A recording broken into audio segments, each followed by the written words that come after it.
Hi everybody, in this video we'll learn all about convolutional neural networks in the context of an image classification problem. CNNs were specifically developed to process image data. Here we show the network architecture of one of the earliest CNNs called VGG16, developed in 2014. At that time, this was a state-of-the-art model that was comparable to human-level performance. The diagram shows the general structure of a CNN, which typically includes a series of convolutional blocks followed by a number of fully connected layers. The convolutional blocks extract meaningful features from the input image, which are passed through the fully connected layers for the classification task. In the previous video on image classification, we used a densely connected multi-layer perceptron network to classify handwritten digits. However, MLPs are not well suited for processing image data for a couple of reasons. One reason is that they're not translation invariant. What this means for the digit classification task is that the network will react differently depending on where the digit is located within the image frame.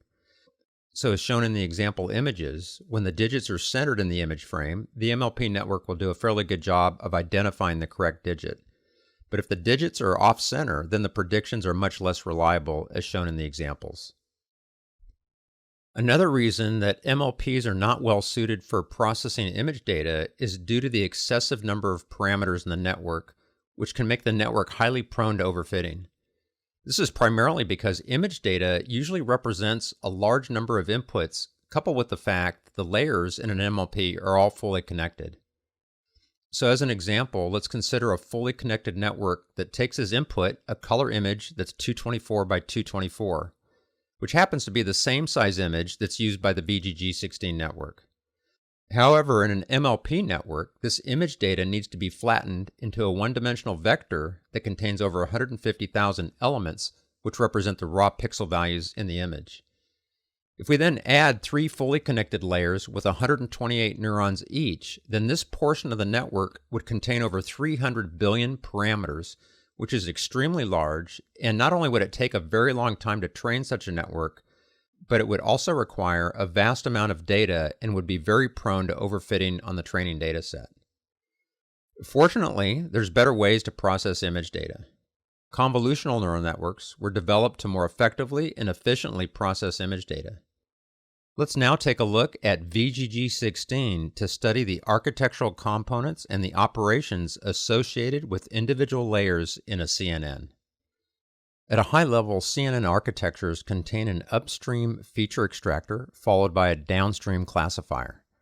The feature extraction segment is sometimes referred to as the backbone or body of the network, and the classifier is sometimes referred to as the head of the network. In this section, we'll introduce all the layer types that form the basis of both network components. To facilitate the discussion, we'll refer to the VGG16 architecture shown here.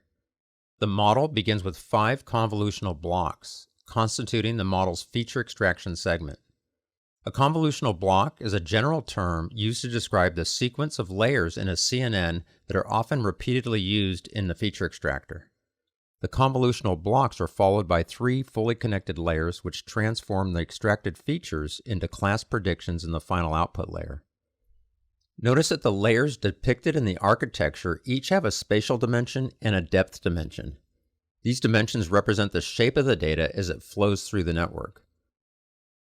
The VGG16 network is specifically designed to accept color images with an input shape of 224 by 224 by 3, where the 3 represents the RGB color channels. As the data passes through the network, the shape of the data is transformed. The spatial dimensions are intentionally reduced while the depth of the data is increased. The depth of the data is also referred to as the number of channels. In the sections that follow, we'll learn how this data is transformed using convolutional layers and pooling layers, 2 of the most fundamental layers used in CNN architectures.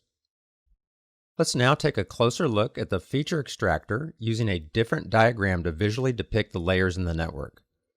The specific layers within a convolutional block can vary depending on the architecture, but at the most basic level, a convolutional block typically contains 1 or more 2D convolutional layers followed by a pooling layer. Other layers are also sometimes incorporated, but we'll focus on these 2 layer types to keep things simple. With this structure in mind, we're now ready to introduce the general concept for convolutional layers, which can be thought of as the eyes of a CNN. The neurons in a convolutional layer look for specific features. At the most basic level, the input to a convolutional layer is a two-dimensional array which can be an input image to the network or the output from a previous layer in the network. The input to the very first convolutional layer is the input image, which is typically either a grayscale image, a single channel, or a color image with 3 channels. In the case of VGG16, the input is a color image with the shape of 224 by 224 by 3. Here we depict a high-level view of a convolutional layer. Convolutional layers use filters to process the input data. The filters moved across the input, and at each filter location, a convolution operation is performed which produces a single number. This value is then passed through an activation function, and the output from the activation function populates the corresponding entry in the output, also known as an activation map, with the shape of 224 by 224 by 1. You can think of an activation map as containing a summary of meaningful features from the input via the convolution process, followed by a transformation through the activation function. Before we can describe convolutional layers in more detail, we need to first take a small detour to explain how the convolution operation is performed. In a convolutional layer, a small filter, also referred to as a kernel, usually 3 by 3 or sometimes 5 by 5, is used to process the input data. In this example, we show how a 6 by 6 input is convolved with a 3 by 3 kernel. Here we use a well-known kernel often used in image processing called a Sobel kernel, which is designed to detect vertical edges.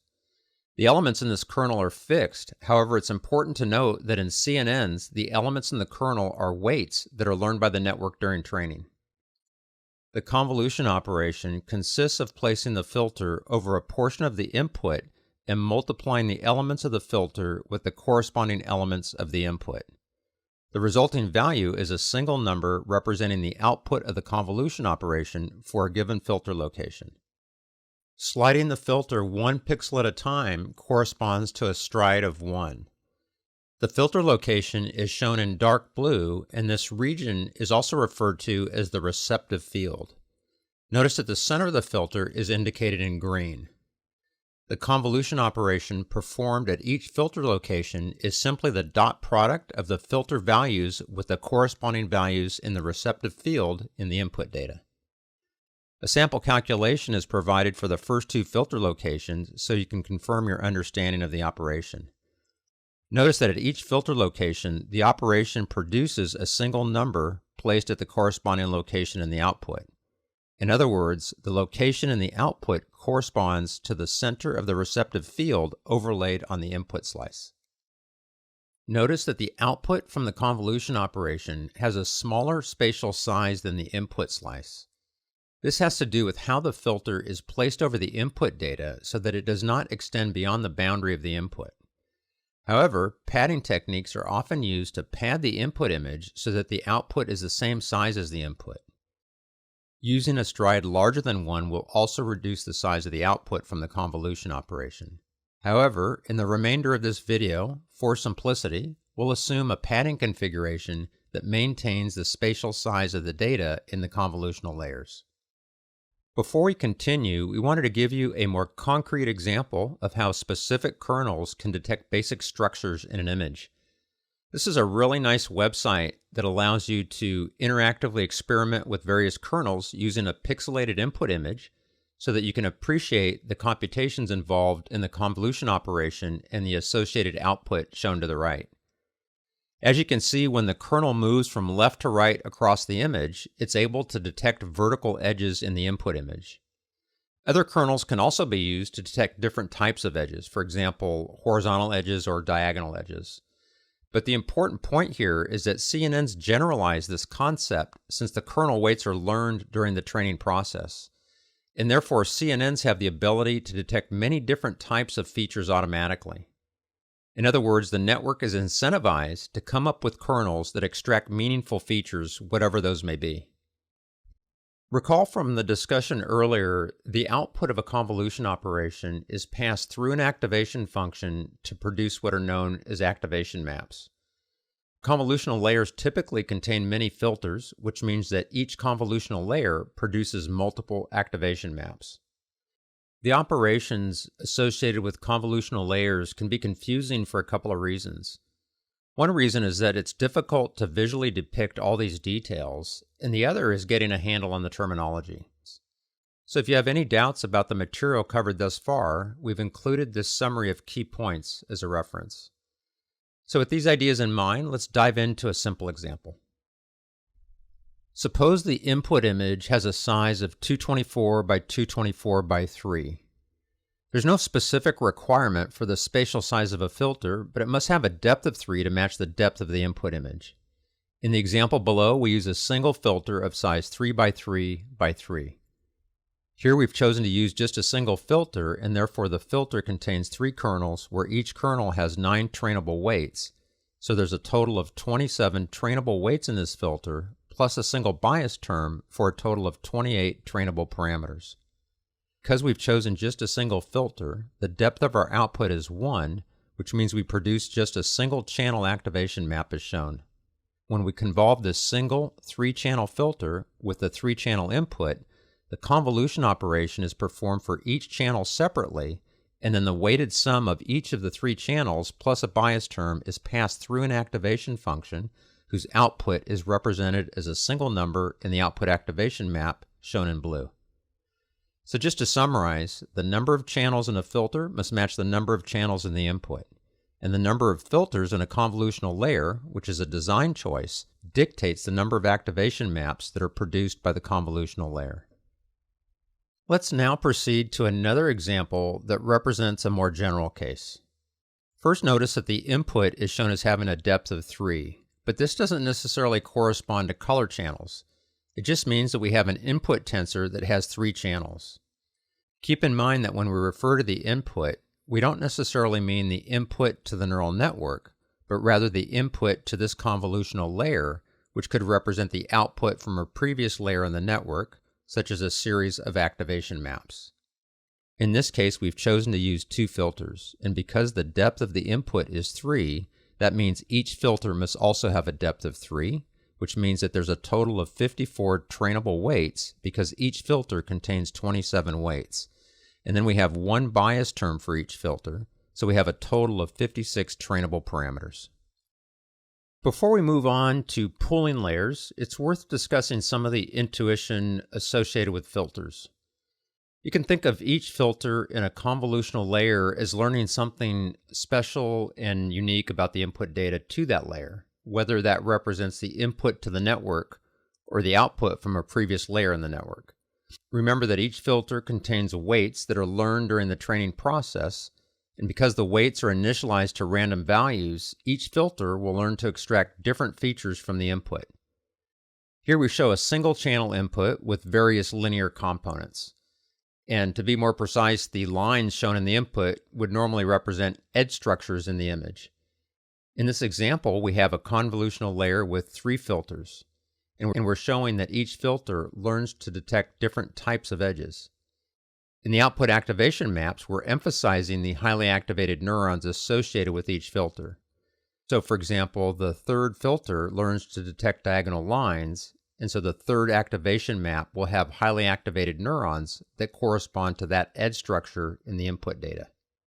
This general idea can then be extended as the data in a CNN is processed through several layers. It turns out that CNNs are able to learn hierarchical features that are based on lower-level elements like edges, corners, and arcs. This starts to become very difficult to visualize across many layers, but a paper published in 2013 developed a novel visualization technique that gives insight into how CNNs are able to learn hierarchical features. In the diagram, we show 2 examples from the original research paper to illustrate that filters in the first layer learn to detect basic structural elements like edges and color blobs, while layers deeper in the network are able to leverage the data from previous layers to detect more complex compositional structures like the wheels of a car. So we hope that gives you a better feel for how CNNs use features to characterize image content. At this point, we're now ready to study pooling layers.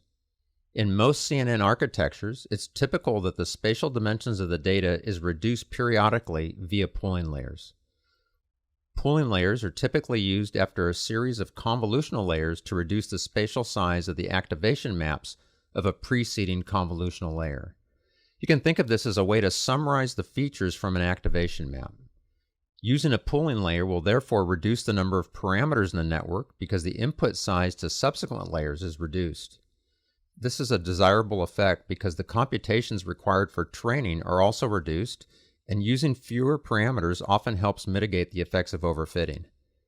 Pooling is a form of downsizing that uses a 2D sliding filter that passes over the input slice according to a configurable parameter called the stride. The stride is the number of pixels that the filter moves across the input slice from one position to the next between pooling operations. There are two types of pooling operations, average pooling and max pooling. However, max pooling is the most common. For any given filter location, the corresponding values in the input slice are passed through a max operation, and the maximum value is recorded in the output. As shown in the example, we have a 4x4 input slice, a 2x2 filter, and a stride of 2. The corresponding output is therefore a 2x2 downsized representation of the input slice. Contrary to convolutional filters, the filter in a pooling layer has no trainable parameters. The filter simply specifies the size of the window to use for performing the max operation. Now that we've covered all the basic elements, let's now take a look at what a very simple convolutional block looks like at the beginning of a network. For simplicity, we show a single convolutional layer containing a single filter. The input to the layer is the input image. In the case of VGG16, this is a color image indicated by the 3 RGB channels with a spatial size of 224 by 224. After the convolutional layer, a max pooling layer is added to reduce the spatial dimension of the activation map to a size of 112 by 112. The only difference between this diagram and the convolutional blocks used in CNN architectures like VGG16 is that there are usually 2 or 3 consecutive convolutional layers followed by a max pooling layer, and the convolutional layers usually contain at least 32 or more filters. At this point, we're now ready to talk about the transition from the feature extractor to the classifier. As discussed earlier, the fully connected, dense layers in a CNN architecture transform extracted features into class probabilities. In the case of VGG16, the output from the last convolutional block, conv5, contains a series of activation maps with the shape 7 by 7 by 512. For reference, we've added a block diagram view of the network layers indicating the number of channels at key points in the architecture. Before the data from the last convolutional layer in the feature extractor can flow through the classifier, it needs to be flattened to a one-dimensional vector of length 25,088. After flattening, this one-dimensional layer is then fully connected to FC6 as shown in the diagram. Let's try to give some intuition for why the fully connected layers are needed and well-suited for the classification task. The activation maps from a final convolutional layer of a trained CNN network represent meaningful information regarding the content of a particular image. Connecting the flattened output from the last convolutional layer in a fully connected manner to the classifier allows the classifier to consider information from the entire image. Remember that each spatial location in a feature map has a spatial relationship in the original input image. And just a note that the flattening operation indicated here is required for processing the activation maps through the classifier, but it doesn't alter the original spatial interpretation of the data. It's just a repacking of the data for processing purposes. To make this all a little more concrete, let's assume we have a trained model, which means all the weights in the network are fixed. Now consider an input image of a sports car and an elephant. These images have very different content, and therefore as the data for each image is processed through the network, the resulting feature maps at the last convolutional layer will look much different. It's important to remember that all the weights in the network are now fixed. In the feature extractor, the network has learned to detect a wide range of features across all the images in the training dataset.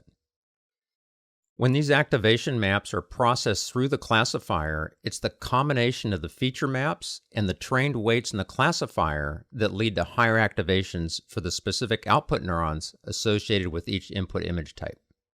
The notional dotted lines between the fully connected layers represent pathways leading to the highest activations in the output neurons. In other words, large weights coupled with high activations at each layer. In reality, there's over 100 million connections between the flattened activation maps and the first fully connected layer in the classifier, so this is strictly a notional graphic to illustrate the basic concept. For anything larger than a toy problem, we can't possibly internalize the thousands of mathematical operations and transformations that lead to this successful mapping. But at a high level, we understand that the weights in the network were trained in a principled way to minimize a loss function, to learn meaningful features, and to fire the appropriate neuron in the output layer. This is the essence of how such a network maps features to class probabilities. We covered a lot of material in this video and have summarized the key points below for your reference. If you'd like to learn more about deep learning, we offer courses that cover this topic in greater depth at the link below. We hope you found this video helpful. Thanks so much, and we'll see you next time.